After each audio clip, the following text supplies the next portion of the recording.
திருமணம்.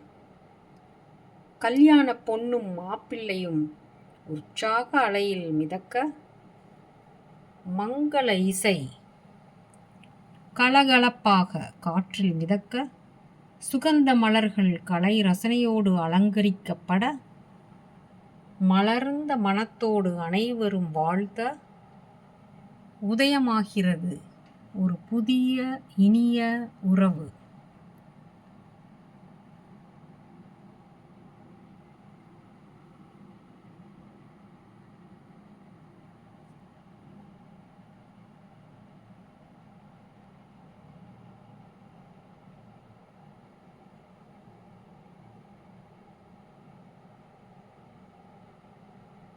வாழையடி வாழையாக இந்த உறவு நீடிக்க வேண்டும் என்று அனைவரும் வாழ்த்துகிறார்கள்.